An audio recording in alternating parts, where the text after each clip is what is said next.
Hello guys, তোমাদেরকে একটা জিনিস দেখাই তো না দেখলে তোমরাই বলবে যে দিদি ভাই এত স্কিনটা গ্লো করছে কি করে। তাই ভাবলাম তোমাদেরকে দেখে একটু খোঁচাও দিদি, না খোঁচা দিলে তো তোমরা নড়বেও না, চড়বে না, আমার চ্যানেলটা সাবস্ক্রাইবও করবে না, লাইকও করবে না। উরি বাবা, বক্সটা তো ছেড়াই যাচ্ছে না। তো আমি একটা জিনিস অর্ডার দিয়েছি, তার সাথে আমাকে 3টে কাগজ ফ্রি দিয়েছে, কত ভালোবাসে দেখেছো।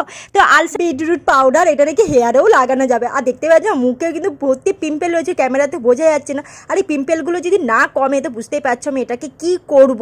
আর এইটাতে আবার হেয়ারেও নাকি লাগানো যাবে, চুলটা কালার হবে। এ বাবা, এ তো আবির রয়েছে। আর জল দিয়ে প্লেন জল দিয়ে গুলে নিলাম, আর পুরো রক্তের মতন কালার, গন্ধটা কি বিচ্ছিরি।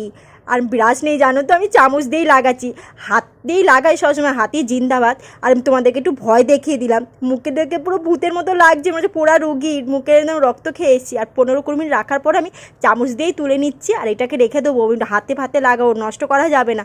আর মুখটা কিন্তু ভালোই ব্রাইট ব্রাইট লাগছে, ট্যানটা উঠেছে মনে হচ্ছে। তোমাদের কেমন লাগলো তোমরা কমেন্ট করে জানিও, বুঝলে।